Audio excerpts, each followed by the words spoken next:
My siblings created a whole PowerPoint presentation on why she doesn't belong here. So I ghosted everyone and started over in a new city. Our family grows with your support. Hit subscribe and drop a quick comment sharing your location. It makes this journey even more special. I should have known something was wrong when Marcus texted me about family dinner on a Tuesday. We weren't Tuesday dinner people. We were barely Sunday dinner people anymore. But there I was, pulling up to Mama's house in Capitol Heights at 6:47 p.m., clutching a sweet potato pie from Giant that cost me $23 I didn't really have. The porch light flickered like it always did and I could hear voices inside. Too many voices for a casual dinner. My stomach knotted.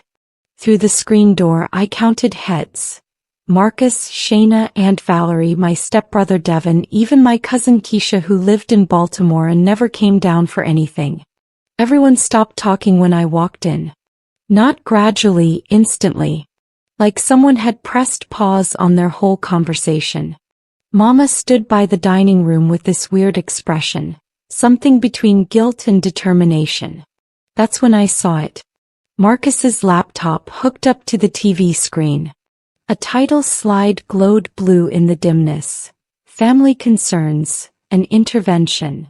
My hands went numb. The pie nearly slipped from my grip. What is this? I managed to say. Shayna stood up, smoothing her nursing scrubs like she was about to deliver bad news to a patient. We need to talk, Nadia. We've all been talking actually. For months. And we think it's time somebody said something. My throat closed. This wasn't dinner. This was an ambush. Marcus clicked to the next slide. Nadia's financial irresponsibility. A timeline. I stared at bullet points listing every time I'd borrowed money. Every single time. $20 for gas in March 2023.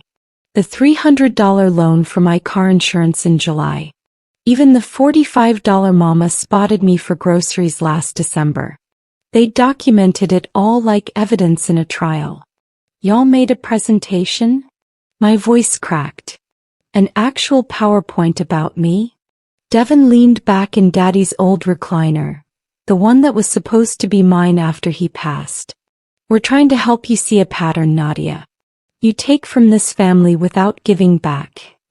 That wasn't true. I'd helped Marcus move twice. I'd watched Shayna's kids every weekend for 6 months straight when she worked doubles. I'd cleaned out Mama's garage in 90-degree heat while everyone else was too busy. But none of that was on these slides. Next slide. Emotional burden on family members. Aunt Valerie jumped in. You're always having some crisis, baby. Always needing something. It's exhausting. My vision blurred. This was planned. Rehearsed. How long had they been building this case against me? Keisha wouldn't even look at me. Mama stood silent by the wall, arms crossed, letting them tear me apart. Slide 7, Marcus announced, clicking forward. Why Nadia's presence is detrimental to family harmony. I felt my soul leave my body. They'd made a list of reasons I didn't belong here. You understand we love you, Shayna said, her voice dripping with fake concern. But love means honesty. And honestly, you drain us, Nadia. Emotionally, financially, mentally. I looked at Mama. Really looked at her.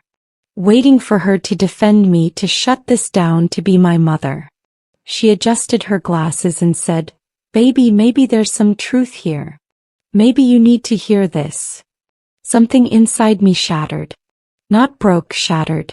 Into pieces so small I knew I'd never find them all to put back together. So that's it. I heard myself say, voice hollow. Y'all called me here to tell me I'm the family problem? Made slides with transitions and everything. Marcus actually looked proud of himself.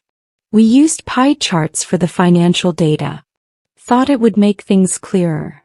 A laugh escaped me, high, strange, not quite human. You used pie charts to explain why your sister doesn't belong in her own family. Devin stood up like he was some kind of authority. The point is, we think you need to work on yourself. Independently. Without relying on us for everything. Maybe some distance would be good. Distance. That's what this was really about. They wanted me gone. Aunt Valerie added, "It's not personal, sweetie. We just think you'd thrive better on your own. Without us as a crutch." I set the pie down on the coffee table very carefully. My hands were shaking so badly I almost missed. "Okay," I said quietly. They all looked confused, like they'd expected tears or arguments or begging. I was done giving them what they expected. "Okay, what?" Marcus asked. "Hey, you're right. I need distance. I'll work on myself. Independently." I grabbed my purse and walked toward the door. Nobody moved to stop me. Not one person. Shayna called out, "We can talk more about this, establish some boundaries." I turned at the threshold. "No need. You've been crystal clear." The drive home to my apartment in Southeast was a blur.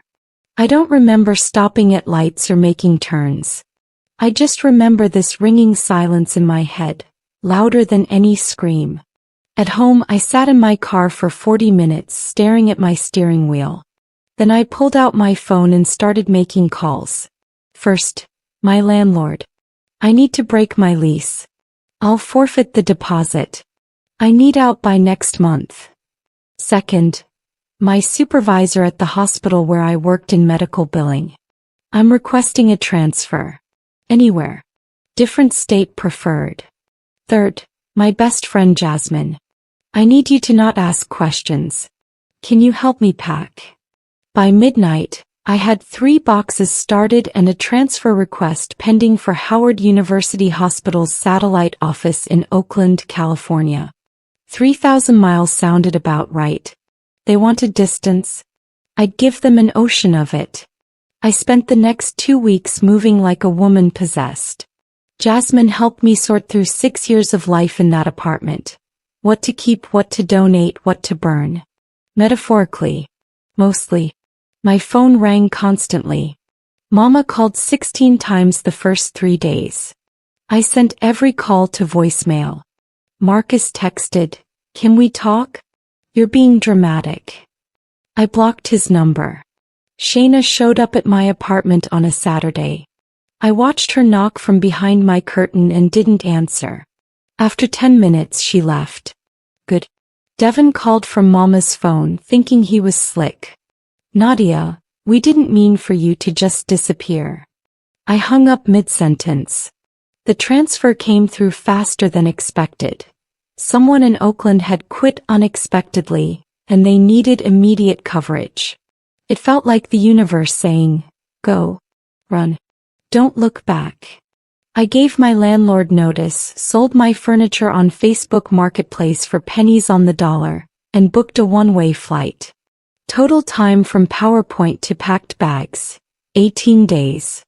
Jasmine drove me to BWI Airport at 5 a.m. on a Thursday.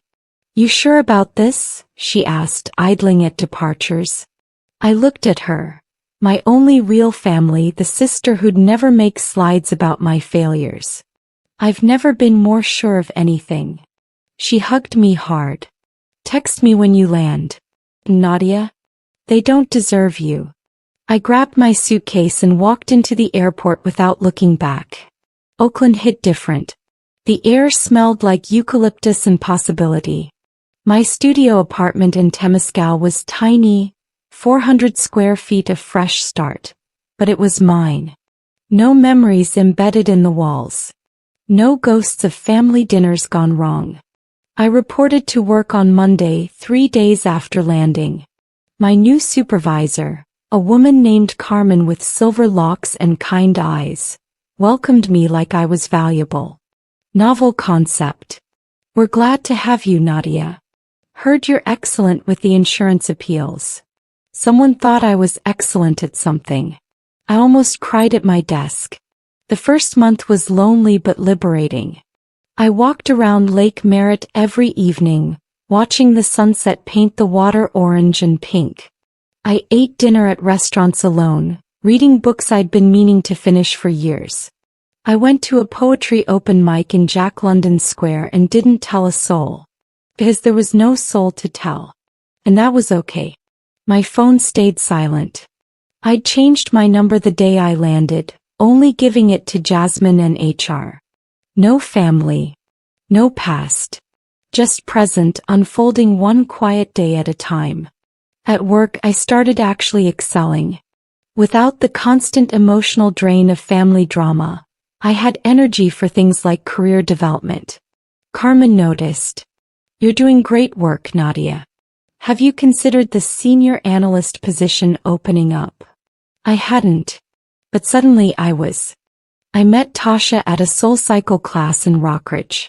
She was the instructor. All positive energy and motivational quotes that somehow didn't feel corny when she said them. After class she approached me. You've been coming for 3 weeks straight. That's dedication. I shrugged. Needed a new routine. You new to the Bay? Something in how she asked, no judgment just curiosity, made me honest. Very new. Fresh start kind of situation. She smiled. Those are the best kind. Welcome. We grabbed smoothies after the next class. Then coffee. Then she invited me to a small dinner party at her place in Piedmont, where I met her circle. Renee, a software engineer with the best laugh I'd ever heard. Marcus, different Marcus, a chef who made his own hot sauce. And Lynn, a photographer who saw beauty in everything. They welcomed me without questions about my past. Nobody asked why I'd moved across the country alone. Nobody needed my trauma to validate my presence. Renee and I clicked instantly. She was from Atlanta, also running from something she didn't want to discuss. We had an unspoken pact, forward motion only. My family was toxic, I told her one night over wine at her apartment. Really toxic. Same, she said simply. That's why I'm here. No elaboration needed. Just understanding. For the first time in months I felt something other than numb. I felt hopeful. 6 months into my Oakland life, Jasmine called. Nadia, I need to tell you something. My stomach dropped. What happened? Your mama's been calling me. A lot. Shayna too. They're worried. They say you disappeared and won't respond. I laughed, sharp and bitter. Now they're worried? After the PowerPoint. There's more. Jasmine's voice got quiet. Your Aunt Valerie had a stroke last month. He's okay, but it shook everybody up.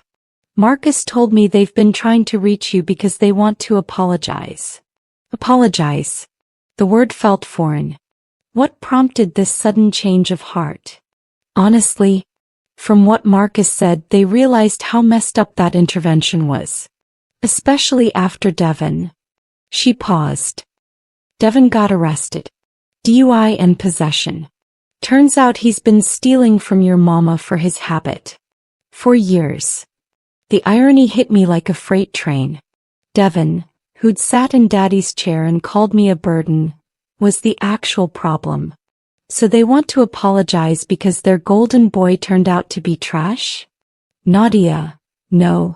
They destroyed me, Jazz. Made a whole presentation about how I didn't belong. And now that their real problems are exposed, they want me back? Like I'm some toy they can pick up when convenient. What do you want me to tell them?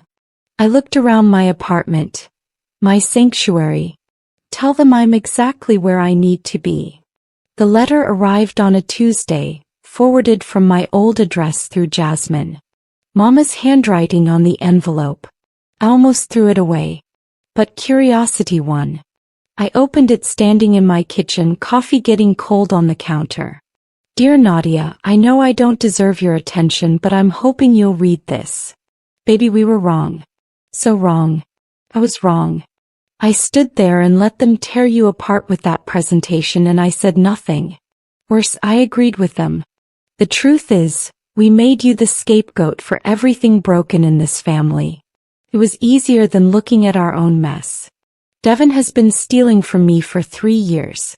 I knew deep down, but I didn't want to see it. Shayna's marriage is falling apart because she's a control freak who can't admit she needs help. Marcus is drowning in debt from his business that's failing, but his pride won't let him say it. Me. I've been so scared of being alone since your daddy died that I let everyone walk all over me, including letting them walk all over you. You were always the strongest one, Nadia. The one who survived everything without becoming bitter. Until we made you bitter. I don't expect forgiveness. I just need you to know. You were never the problem. You were the mirror showing us our problems and we hated you for it. I love you. I'm sorry. Mama. I read that letter 17 times. Cried through most of them. Renee found me on my couch that evening, letter crumpled in my fist, face swollen from tears. Talk to me, she said, sitting beside me. I told her everything. The whole story. The PowerPoint, the slide about me being detrimental to family harmony, the ghosting, the letter. All of it. What do you want to do? She asked when I finished. I don't know. Part of me wants to forgive them. Part of me wants to burn that letter and never look back. Renee considered this. Here's what I learned from my own family mess. Forgiveness isn't about them. It's about you. But forgiveness doesn't mean reconciliation. You can forgive and still keep your distance. You can acknowledge their apology and still protect your peace. What did you do? With your family? I forgave my mother. Took me 3 years, but I did it. For me. But I also didn't go back home. I call her on holidays now. That's enough.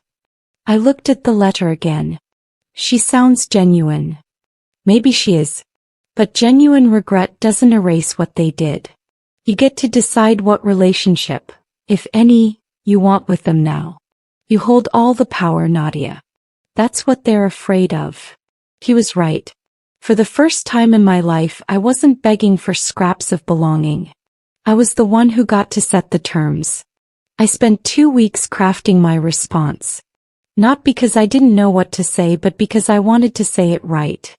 Finally, I wrote, Mama, I received your letter. Thank you for the apology. It means something even if it doesn't fix everything. You're right, I was the scapegoat. And that night, watching all of you tear me apart with slides and charts and rehearsed speeches, something in me died. The part that believed I belonged anywhere. But here's what I've learned in California. I belong to myself first. I've built a life here. I have friends who value me. A job where I'm respected. Peace I've never known. I don't hate any of you. I don't even blame you anymore. But I'm not coming back. Not to live, maybe not even to visit for a long while. I need to protect what I've built. This isn't about punishment. It's about survival. I forgive you, Mama. I do. But forgiveness doesn't mean forgetting. It doesn't mean pretending that night didn't happen. Maybe someday we can rebuild something. On my terms. With boundaries. Real ones. Until then, I'm okay here. Better than okay. Tell the others I'm alive, I'm well, and I'm finally thriving. Love, Nadia. I mailed it on a Monday. Felt lighter immediately. Carmen caught me smiling at work. Good news, she asked.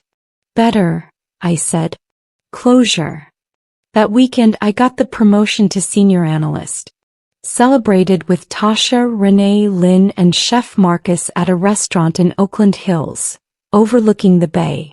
This was my family now. Chosen, not given. 8 months after mailing my letter, Jasmine called. Don't freak out, but I'm at SFO. Surprise visit. I screamed. Picked her up an hour later and we spent the weekend showing her my new life. She met my friends, saw my apartment, came to my SoulCycle class. Sunday evening, over dim sum in Chinatown, she got serious. Nadia, they want to come here. Your mama and Shayna. They asked me to ask you. My chopsticks stopped midair. Come here. To Oakland. They want to see you. Apologize in person. Shayna says she's been in therapy and has things she needs to say. Your mama wants to see that you're really okay. I felt that old anxiety creeping back. I don't know if I'm ready for that. Jasmine grabbed my hand. You don't have to be ready. You don't owe them anything. But I promised I'd ask. What they did was unforgivable. But people can change. Sometimes. Did they change or did they just lose their scapegoat? Honestly, both probably. But from what I've seen, and your mama calls me monthly now, they're doing the work. Family therapy, individual therapy. Marcus paid back all his debts.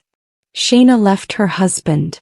Your mama sold the house and moved to a smaller place, setting boundaries with everyone. Real change. Or manipulation. Tell them I'll think about it. That's fair. But was any of this fair? 3 weeks later, Mama and Shayna flew to Oakland. I agreed to meet them at a cafe in Temescal. Neutral ground, my territory, exit routes planned. They arrived looking smaller somehow. Older. Mama's hair had gone fully gray. Shayna wasn't wearing makeup, unusual for her. We sat outside, awkward silence heavy between us. Then Shayna spoke first. Nadia, I was cruel. That presentation was my idea. I thought I was helping, but I was projecting all my own failures onto you. I'm sorry. Genuinely, deeply sorry. Mama nodded, tears already falling. Baby, I failed you as a mother that night. I should have shut it down immediately. I should have protected you. Had I joined them. I'll regret that until I die. I let them sit with their words. Finally I spoke. I appreciate the apology. I do. But you need to understand, I'm not the same person who left Maryland. That Nadia died the night of the PowerPoint. This version of me has boundaries. Respect. Self-worth. We understand, Mama whispered. If you want a relationship with me, it's on my terms. I won't be coming home for holidays. I won't be the family counselor or mediator or scapegoat. I'm just Nadia. Take it or leave it. Shayna reached across the table. We'll take it. However you'll give it to us. We talked for 2 hours. It wasn't perfect and I didn't forgive everything. But it was a start. They left Oakland the next day and I felt something unexpected. Not closure exactly, but possibility. That evening Renee texted, "How'd it go?" I set my terms, I replied. And they agreed to them. That's growth, sis. For everyone. I looked out at the Oakland skyline, city lights beginning to sparkle in the dusk. I'd built this life from ashes. And nobody, not family, not the past, not anything, could take that away from me. I belonged here. To myself.